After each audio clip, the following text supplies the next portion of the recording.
Terima kasih Pastor Benny, juga Ibu. Tepuk tangan buat beliau. Luar biasa.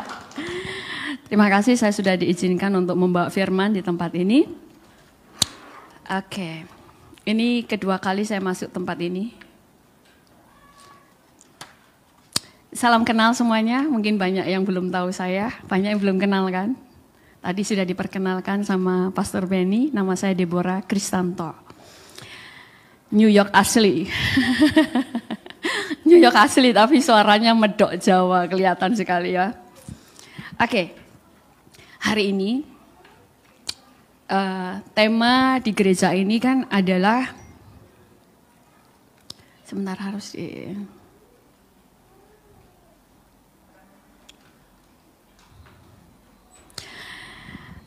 tema di gereja ini adalah bangkit dan menjadi pemenang. Amin. Bangkit dan menjadi pemenang.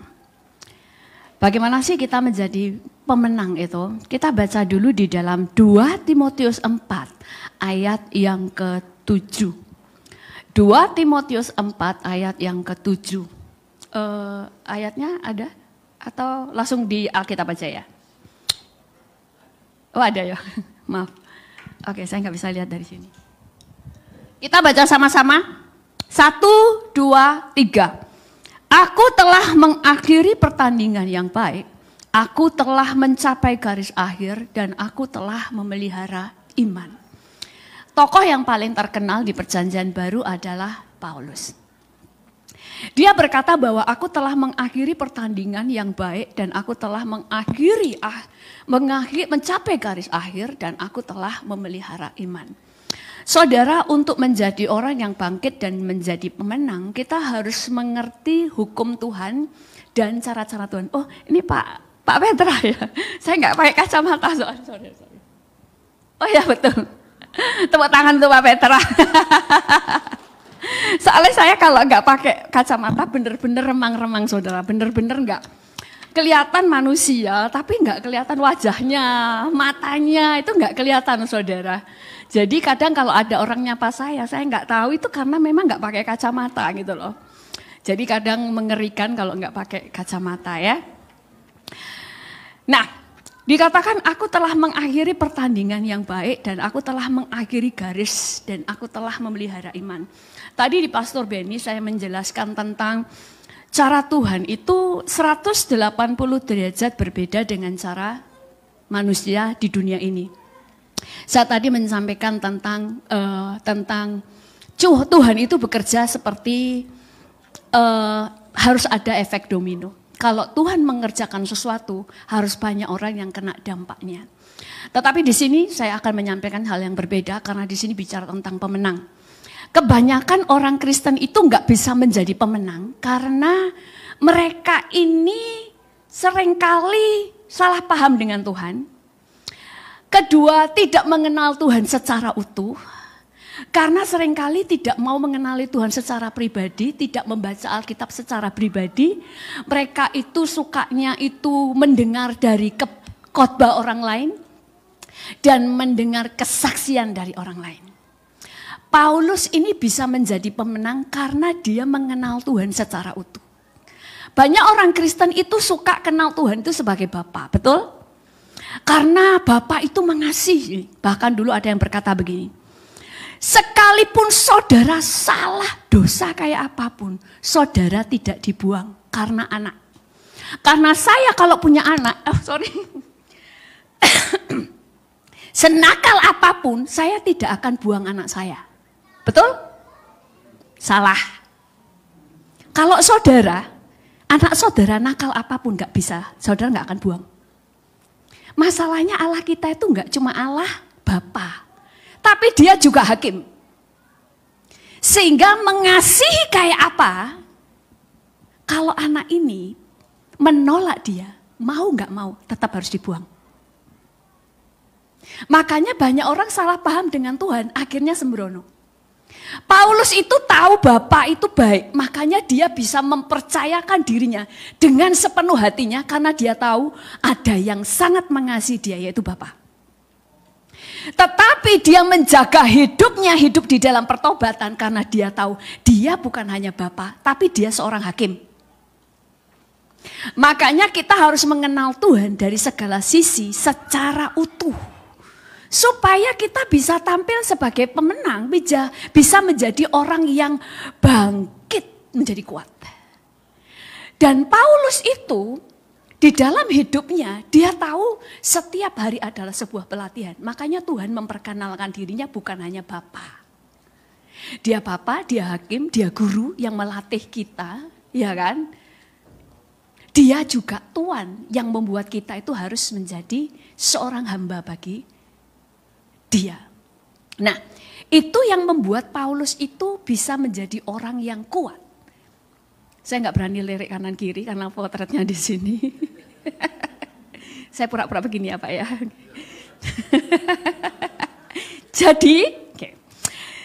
Jadi Paulus itu juga mengenal firman Tuhan itu secara utuh. Banyak orang Kristen itu kalau dikasih khotbah ayat A, langsung percaya ayat A, membuang ayat yang lain. Makanya hidupnya itu menjadi lemah dan menjadi kecewa karena salah paham dengan Tuhan. Salah satu contoh, nah ini ya, kalau kita berjalan, kita itu butuh dua kaki, ya kan? Makanya di dalam hidup kita itu, di dalam mengenal Tuhan, satu kaki itu pertobatan, satu kaki itu anugerah. Pertama saya percaya Yesus, saya harus mengaku bahwa saya orang berdosa dan saya menerima Yesus sebagai Tuhan, ya kan? Saya maju, untuk maju ke depan, itu Tuhan itu karena saya bertobat, maka Tuhan akan membawa saya maju. Untuk maju lagi perlu bertobat lagi, makanya kita terus naik dan tidak menjadi turun. Paulus itu di dalam kehidupannya, dia kenal Tuhan secara utuh dan dia tahu firman Tuhan secara utuh. Banyak orang Kristen yang taunya kita akan terus naik dan tidak pernah turun. Itu enggak otomatis. Untuk naik itu dibutuhkan sayap. Dan setiap orang tidak bisa terbang hanya dengan satu sayap. Kalau berjalan saudara bisa dengan satu kaki.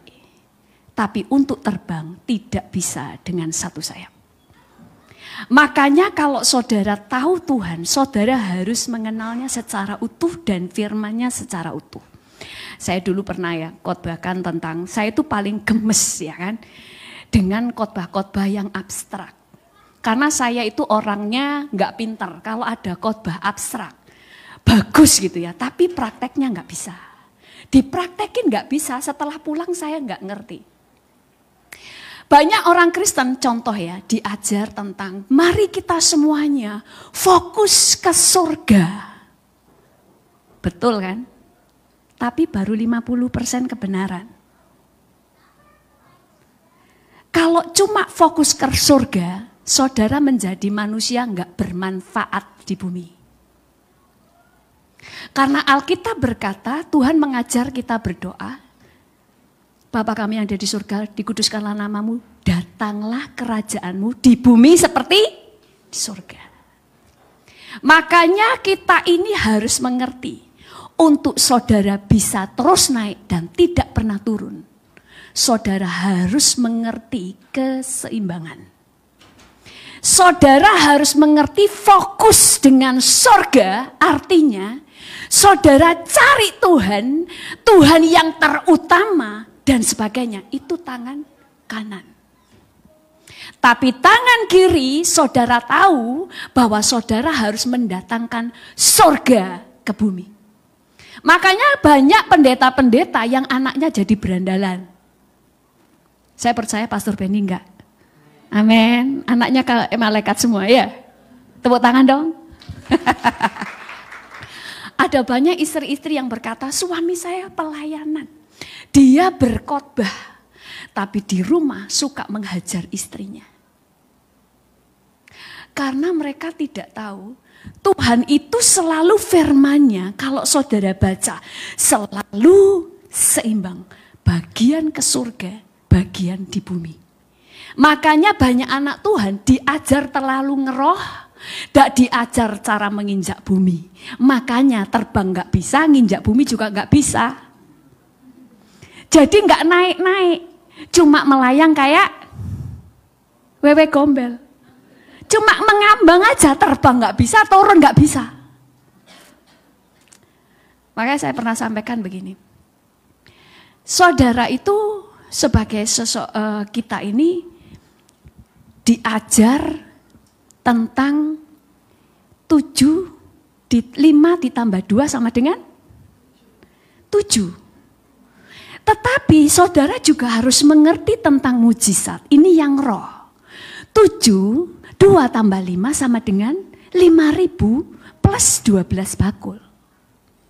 Tapi kalau saudara cuma belajar 2 tambah 5 sama dengan 5.000 tambah 12 bakul, saudara ngeroh, gak nginjak bumi. Makanya sama orang di dunia saudara gak nyambung. Makanya banyak orang Kristen ngeroh hidupnya tapi gak berhasil.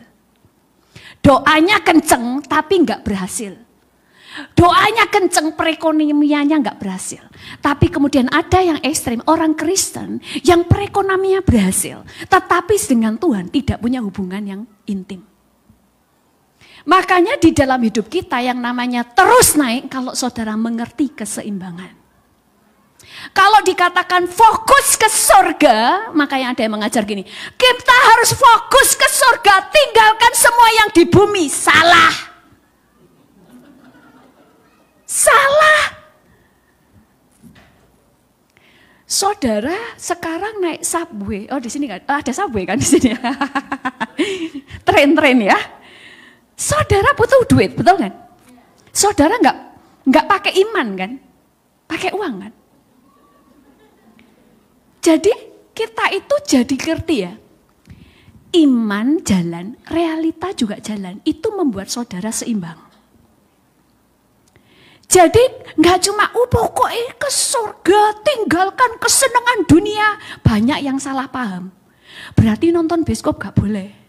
Berarti vacation nggak boleh karena itu kesenangan dunia. Semua kesenangan nggak boleh. Akhirnya anak-anaknya stres. Makanya banyak yang membenci kekristenan. Karena anak-anaknya melihat bapak ibunya ini aneh. Padahal Tuhan tidak pernah ngajar begitu.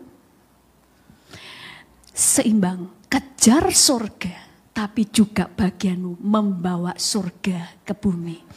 Kamu punya hubungan intim dengan Tuhan, buktikan dengan kamu membawa surga ke bumi. Istrimu, suamimu bahagia gak hidup bersama dengan kamu?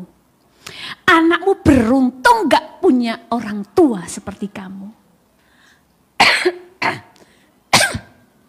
Makanya, banyak orang itu karena diajar tidak utuh. Banyak yang ekstrim dunia, ada yang ekstrim surga. Tuhan mau dua-duanya. Makanya demikian juga dengan keselamatan. Banyak orang yang salah pengertian tentang keselamatan. Saudara selalu hafalnya ayat yang berkata, kita diselamatkan hanya karena iman. Salah. Kalau saudara langsung mati, saudara diselamatkan hanya karena iman. Makanya baca Alkitab itu utuh. Dari perjanjian lama sampai perjanjian baru supaya tidak salah paham. Memang kita tidak diselamatkan karena perbuatan. Karena perbuatan itu gak bisa nyampe perbuatan. Tapi yang Tuhan ajar, bertobat. Tinggalkan dosamu. Bahkan ayat firman Tuhan katakan, kalau kamu sudah tahu kebenaran, tetap berbuat dosa, tidak ada lagi korban. Dibuang gak? Dibuang. Walaupun Tuhan sangat cinta, tetap dibuang. Makanya banyak orang Kristen karena salah paham, karena tidak mengenal firman secara utuh. Kalau Paulus hanya taunya dia diselamatkan karena iman. Ngapain susah-susah sampai dianiaya? Sembunyi apa? Sembunyi aja di rumah, betul kan? Tapi dia tahu meninggalkan dosa yang lama. Meninggalkan dosa, hidup dalam pertobatan, membuat saudara itu bertumbuh. Tidak bisa langsung sempurna memang. Tetapi kita bertumbuh. Sifat yang lama ditinggalin satu persatu. Makanya kita terus maju. Bertobat. Kalau sudah bertobat, tidak ada penghalang, saudara bisa melekat. Semakin bisa mendekat kepada Tuhan. Naik level lagi. Naik level itu kan tangga ya. Kaki yang satu ke tangga, karena nggak ada tangga ya. Ke tangga yang satunya, bertobat. Naik lagi, anugerah. Itu terus. Makanya engkau akan terus naik dan tidak pernah turun. Itu sebabnya banyak orang Kristen yang menjadi kecewa karena salah paham dengan Tuhan. Jadi tahu yang pertama, surga dan bumi harus seimbang. Makanya tahu pelayanan tapi tahu melayani keluarga. Tahu melayani tapi juga tahu cari uang untuk mencukupkan keluargamu. Amin. Coba salam kanan kiri. Kamu ngeroh tapi juga harus nginjak bumi.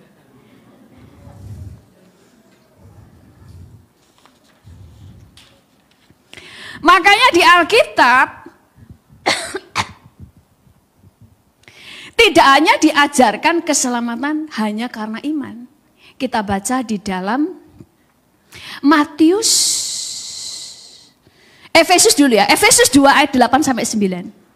Pastor, saya dikasih berapa menit atau berapa jam? Efesus 2 ayat 8 sampai 9 dikatakan, sorry ya. Sudah ada ya? Oke. Kita baca sama-sama 1, 2, 3. Sebab karena kasih karunia kamu diselamatkan oleh iman. Itu bukan hasil usahamu, tetapi pemberian Allah. Itu bukan hasil pekerjaanmu. Jangan ada orang yang memegahkan diri. Sebab oleh kasih karunia kamu diselamatkan bukannya karena iman. Bukan karena perbuatan. Ya, tapi ada ayat yang lain. Ayat yang lain itu selalu kayak bertentangan. Tetapi itu untuk menunjukkan keutuhan dari maksud Tuhan. Di dalam Matius 7 ayat 21. Matius 7 ayat 21 berkata, bukan setiap orang yang berseru kepadaku Tuhan, Tuhan akan masuk ke dalam kerajaan surga. Melainkan dia yang melakukan kehendak Bapakku yang di surga. Makanya banyak orang Kristen yang akhirnya kecewa karena salah paham dengan Tuhan. Contoh, kalau diajar tentang buat apa kamu bekerja keras? Karena Tuhan memberikan roti kepada anaknya yang sedang tidur, orang yang dikasihinya. Langsung pakai ayat ini saja, makanya kecewa. Makanya lihat Alkitab itu utuh. Utuh itu gimana sih? Satu perikop? Enggak. Dari perjanjian lama sampai perjanjian baru. Itu ada benang merahnya. Sehingga waktu saudara baca, saudara bisa ambil kesimpulan. Sama dengan gini. Di Alkitab tidak ditulis Allah kita adalah Allah Tritunggal. Betul? Enggak ada saudara. Cari di Alkitab Tritunggal lah. Trinitas lah, nggak ada. Tapi dari perjanjian lama, perjanjian baru ada garis merah yang membuat saudara mengerti Allah kita itu Tritunggal. Sama dengan setiap firman-Nya. Makanya nggak bisa cuma lihat satu sisi. Kalau cuma satu sisi membuat kita salah paham. Kalau sudah salah paham, imannya salah, tindakannya salah, akhirnya kecewa. Enggak semua kepada maut. Kalau sudah tentang pengajaran yang sesat, saudara sudah sesat sampai meninggalkan Tuhan bisa ke maut. Tapi ada banyak hal yang tidak sampai saudara itu kehilangan keselamatan. Tapi karena salah paham, saudara itu akhirnya kecewa. Karena tidak mendapatkan apa yang saudara pikir harusnya didapatkan. Sama halnya banyak orang Kristen gak percaya kalau tidak mengampuni, tidak diampuni. Saudara, banyak yang sudah mengalami masuk neraka, Tuhan izinkan, termasuk teman saya sendiri. Teman saya itu sudah koma. Dia koma selama 21 hari. Untungnya semua berdoa. Kan koma, kalau kita tahu dia Kristen, kita doakanlah supaya dia meninggal masuk surga. Ternyata dia di neraka loh saudara. Dia pelayanan. Dan dia, tapi keluarganya mendoakan karena mereka belum rela dia meninggal. Pada waktu dia bangkit, ya maksudnya apa, siuman dari komanya, belum mati ya, koma. Itu dia bilang begini, iblis itu sudah ngomong, kamu itu harusnya sudah mati. Karena waktu itu dia di neraka, dia ngomong, Tuhan aku ini anak Tuhan, kenapa aku di neraka? Tidak ada suara, dia sudah ada di neraka. Kakinya tuh sudah digantung, udah api. Jadi orang-orang ada banyak kayak dia dengan orang-orang lain itu semuanya. Neraka itu kan sangat luas. Terus dia bilang begini, Tuhan aku ini anak Tuhan, kenapa aku di neraka? Lalu sampai kemudian ke 21 hari. Karena teman-temannya, saudara-saudaranya semua berpuasa 21 hari supaya anak ini bangkit. Pada waktu dia bangun, dia itu ternyata ada tangan yang besar, tangan Tuhan. Tuhan itu cuma bilang begini, kamu di sini karena kamu tidak mengampuni. Alkitab berkata yang tidak mengampuni, tidak diampuni. Terima kasih Bu. Dan kemudian pada waktu dia sampai bilang, Tuhan kasih aku kesempatan untuk hidup. Sampai semua berdoa, akhirnya ada tangan Tuhan yang besar mengeluarkan dia. Banyak orang Kristen tidak paham, karena bilang gini, karena Bapak itu mengasihi. Ingat, dia itu hakim yang adil, yang tidak akan berbantah dengan firman-Nya sendiri. Banyak orang Kristen bilang begini, ini loh makanya kita itu kalau mau mengenal Tuhan jangan mengenal dengan cara pikir kita sendiri. Mereka selalu kita bilang begini, Tuhan itu tidak ada yang bisa membatasi dia, betul? Betul nggak? Salah. Tuhan itu tidak terbatas, tidak ada yang membatasi. Tapi kalau dia sudah berfirman, maka dia dibatasi oleh firman-Nya. Kenapa kok bisa dibatasi firman-Nya? Karena Tuhan itu adalah Allah yang bisa dipercaya. Kalau dia sudah ngomong A, dia tepati. Kalau dia sudah ngomong manusia dikasih sebuah hak untuk memilih, maka dia tepati. Itu sebabnya untuk keselamatan saja dia harus memutuskan untuk terima Yesus. Loh Tuhan itu kan bisa lakukan, makanya Allah-Allah yang lain, agama yang lain bingung bulat Allahnya. Tapi Allah kita bisa tahu, bisa tuntut dia tepat seperti firman-Nya. Demikian juga tadi keselamatan. Keselamatan memang kita diselamatkan hanya karena iman. Permulaan. Tetapi perjalanan harus tinggalkan kejahatan. Ada seorang istri hamba Tuhan. Dia itu penyakitan dari ujung kepala sampai ujung kakinya. Cuma mukanya yang enggak. Itu penyakit saudara. Sampai dia memanggil seorang hamba Tuhan, seorang nabi. Hamba Tuhan itu pas mau puasa 40 hari 40 malam dia tidak mau. Tapi karena hamba Tuhan ini selalu mengundang dia nggak enak. Dia minta izin sama Tuhan dan Tuhan izinkan. Waktu sampai sana orang ini tanya, kenapa saya penyakitan seperti ini? Dan hamba Tuhan ini tanya sama Tuhan, Tuhan kenapa dia penyakitan begitu? Dan hamba Tuhan itu berkata, Tuhan ngomong, dia hidupnya jahat. Suka mempecah belah gereja. Memfitnah hamba Tuhan, memecah belah gereja, memecah belah pernikahan, suka memfitnah dan memecah belah. Sudah dikasih waktu sekian waktu, tidak mau bertobat dan dia sakit. Lalu hamba Tuhan itu bilang gini, kalau dia bertobat, gimana Tuhan, kau sembuhkan? Tidak. Kalau dia bertobat, dia mati. Loh, bertobat kok mati? Tuhan katakan, itu baik. Dia harus bertobat, karena kalau nggak bertobat, langsung mati, dia masuk neraka. Karena kejahatan. Tuhan itu membenci kejahatan. Lalu Tuhan katakan setelah dia mulai bertobat, satu persatu, Tuhan arahnya gini, Tuhan biarkanlah dia hidup. Terus kemudian hamba Tuhan gini, kalau dia hidup, dia akan balik lebih jahat. Dan yang kedua, tidak ada lagi anugerah. Dia kalau mati, pasti masuk neraka. Pertobatan. Jadi, kemudian tadi ya, keselamatan. Kemudian kita belajar. Terus kita juga belajar begini. Yang buat kita salah paham, makanya kita tidak menjadi orang yang kuat. Kita itu sering berkata,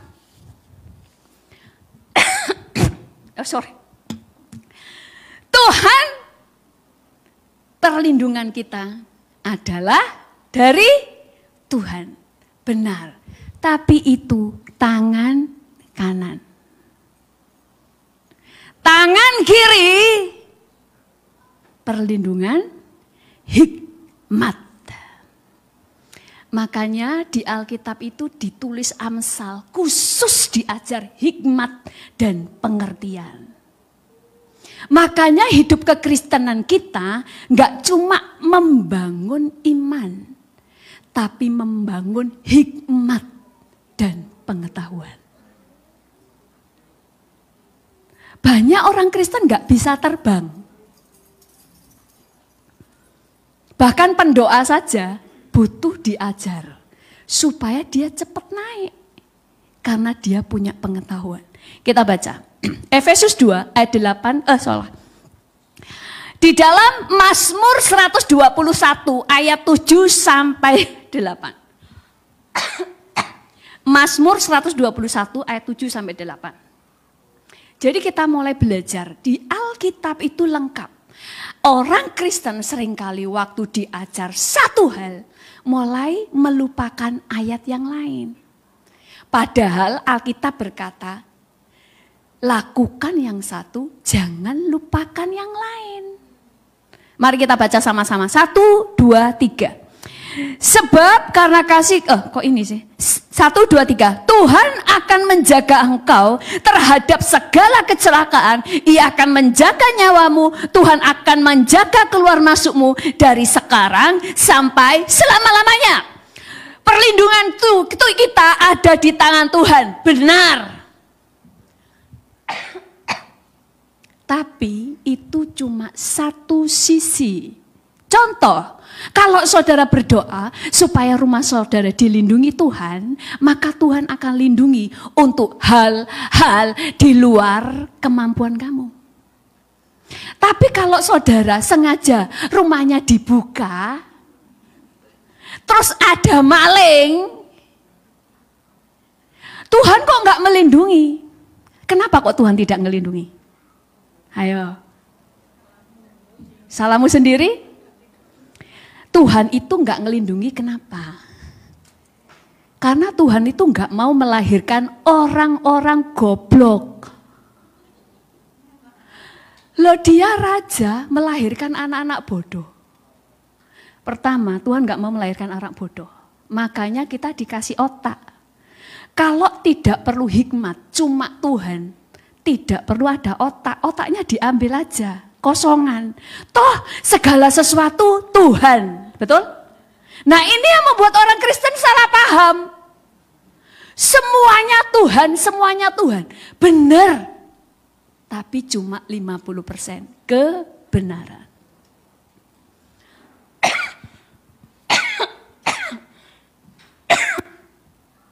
Oh, pokoknya semuanya Tuhan. Makanya banyak orang Kristen sembrono. Ada orang yang bilang gini, saya itu sudah ngasih perpuluhan. Ternyata pernikahanku berantakan. Katanya dilindungi Tuhan. Loh, lah kamu model nikahnya modelnya gimana? Lah kalau misalnya suaminya nggak mau kerja, kan saya sudah ngasih, istriku ngasih perpuluhan. Loh, dulu ada seorang ibu.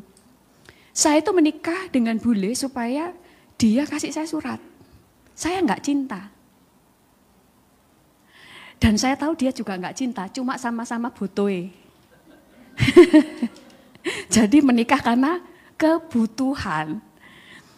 Dia yang laki punya anak agak cacat, jadi anak ini bisa ngerawat. Dan dia menikah sama orang ini supaya dapat surat, supaya anak-anaknya juga bisa dibawa ke sini. Saya bawa ke gereja, tapi setelah diberkati, pernikahan saya kok tetap berantakan. Loh lah dasarnya aja sudah salah kok. Nah ini loh, salah. Nah kita baca di dalam firman Tuhan.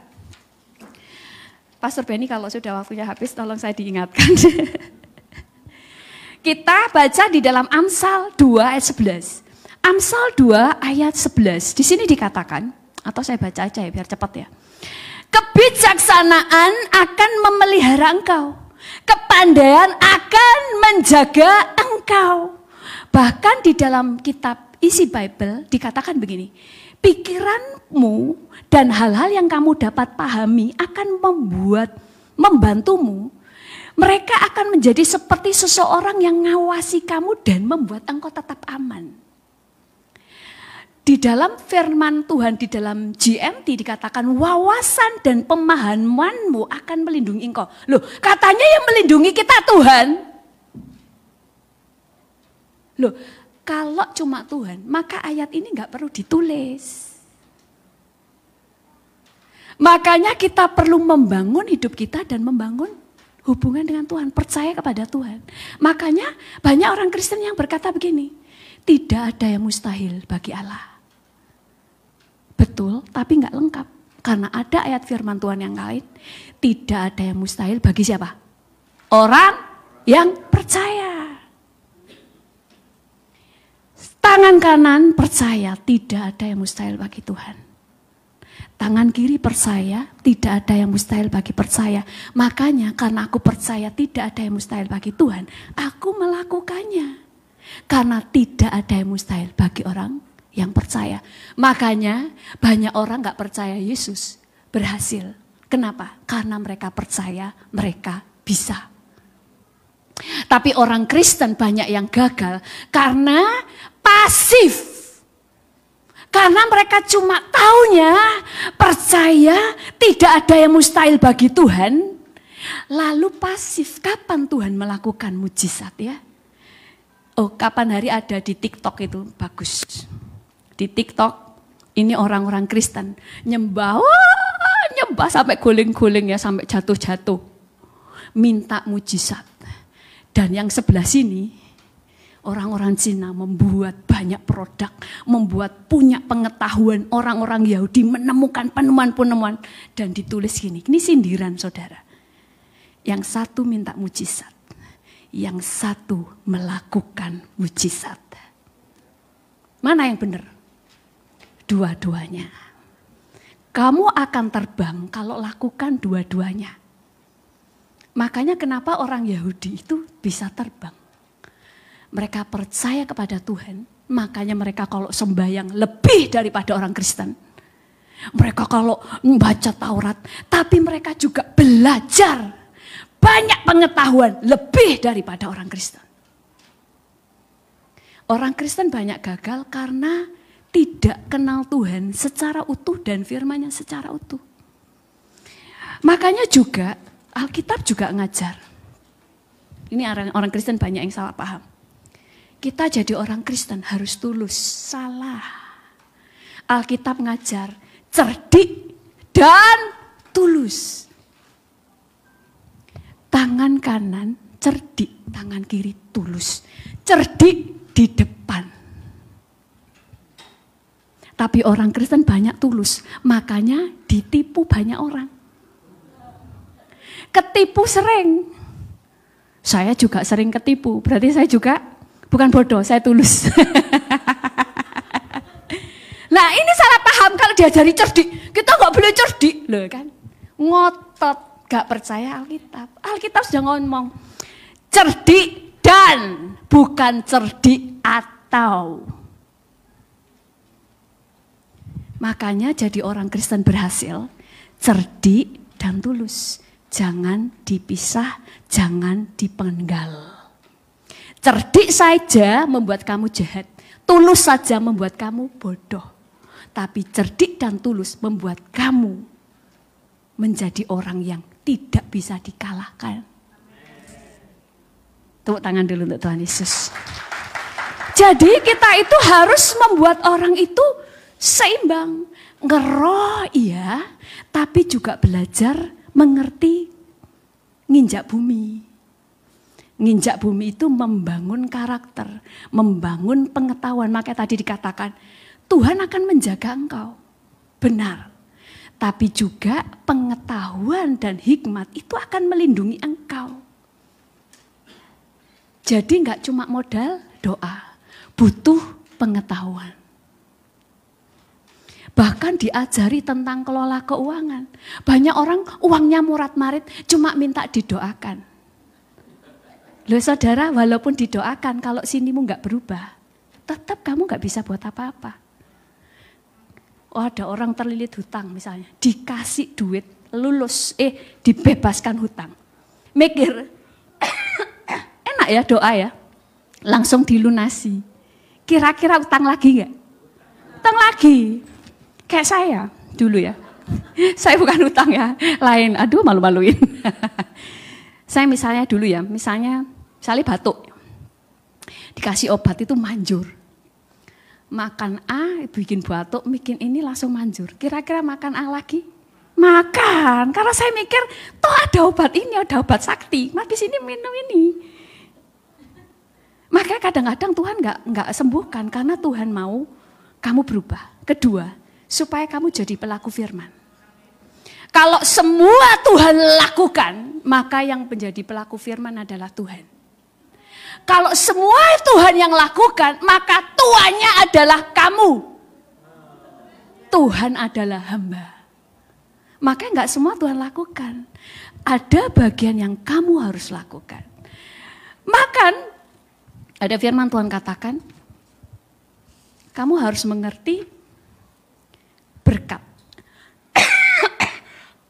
Maka tadi dikatakan di dalam Mazmur 127 ayat 2 ya, saya baca aja ya. Mazmur 127 ayat 2 berkata, sia-sialah kamu bangun pagi-pagi dan duduk-duduk sampai jauh malam dan makan roti yang diperoleh dengan susah payah, sebab ia memberikannya kepada yang dicintainya pada waktu tidur.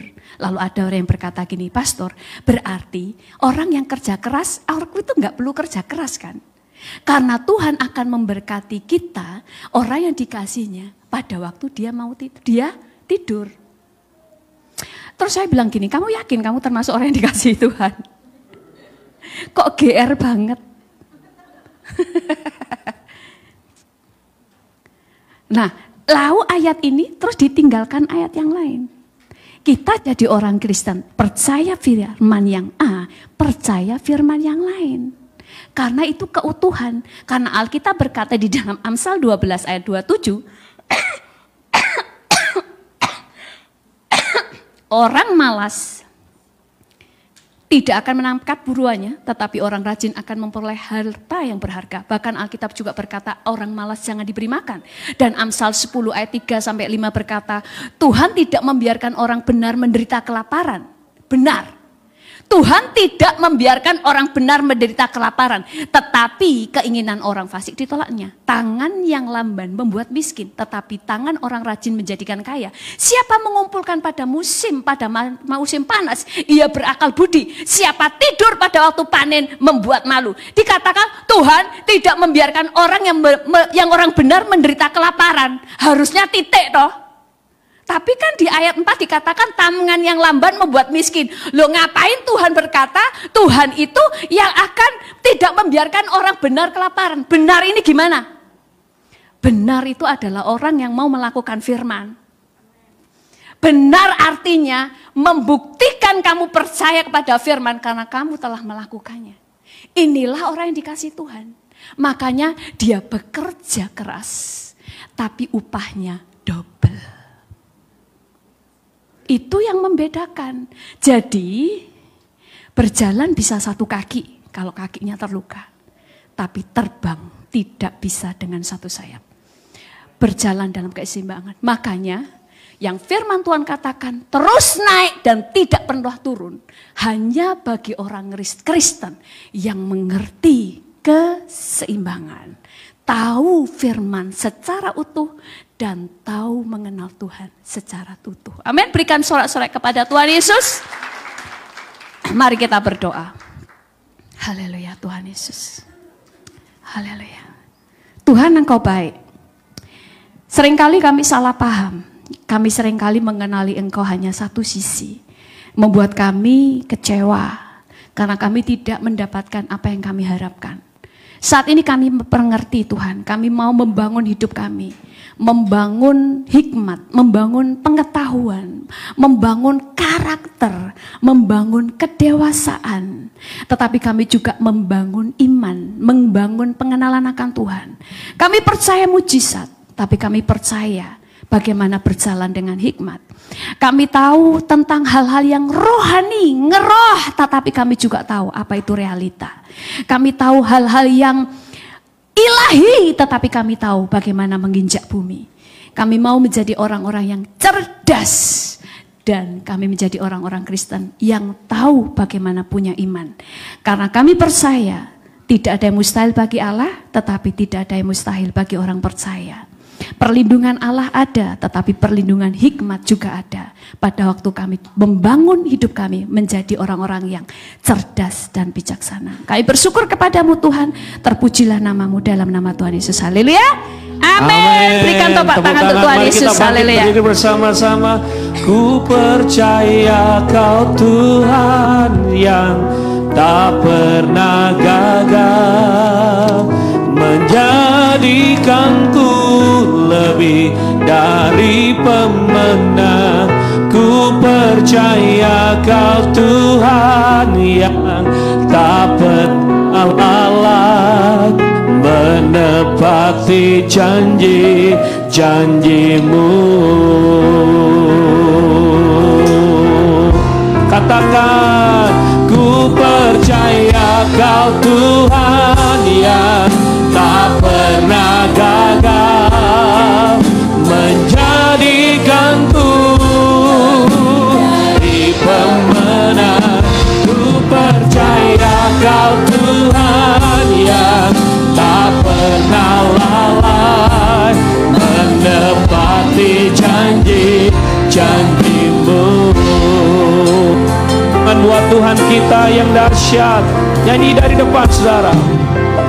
Engkau yang lebih tahu cara untuk membuka jalanku. Engkau yang lebih mengerti cara untuk menolong hidupku. Sekali lagi angkat tangan sama-sama sembah Tuhan. Ku percaya Kau Tuhan yang tak pernah gagal, menjadikanku pemenang. Ku percaya Kau Tuhan yang tak pernah lalai, menepati janji-janjimu, menepati janji-janjimu, menepati janji-janjimu. Sama-sama. Hatiku ayam tentrem, hatiku rasa seneng, saben dina kulonge gandolku. Minggu depan kita nyanyi Chinese, tapi hari ini kita nyanyi Jawa. Mari bangkit berdiri sama-sama. Gandol Gusti, gandol Gusti, gandol Gusti. Saben dina rina wengi gandol Gusti. Semua teman-teman dong. Gandol Gusti. Goyang dikit. Gandol Gusti, gandol Gusti. Saben dina rina wengi gandol Gusti. Angkat jempolnya. Kula aku percaya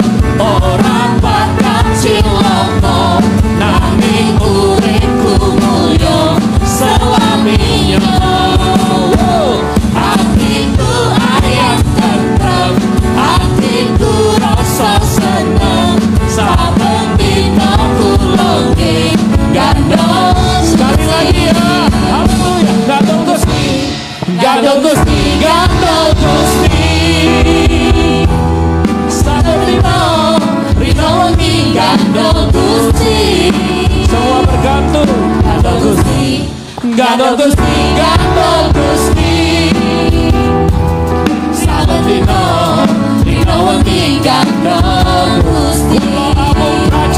Kula amun pracaya ora bakal cilaka, nanging uripku mulya selaminya.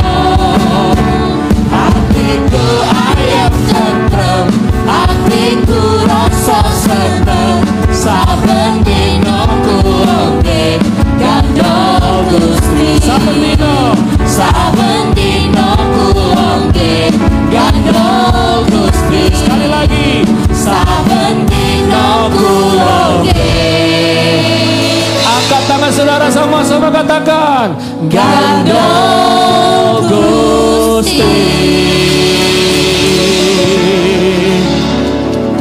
Tuhan, kami mau bergantung sepenuhnya kepadamu dan mengerjakan yang terbaik untuk kemuliaan nama-Mu. Berkati semua jemaat yang sudah memberi. Mari angkat kedua tanganmu dan katakan amin jika engkau percaya.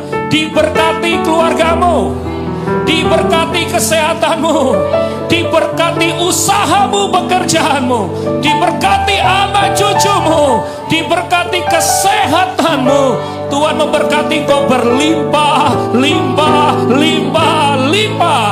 Sekarang pulanglah, terimalah berkat daripada Allah Bapa, berkat dari tunggal Tuhan Yesus Kristus, dan persekutuan Roh Kudus menyertai kita dari saat ini sampai selama-lamanya. Saudara diberkati Tuhan, katakan amin 3 kali dengan mantap.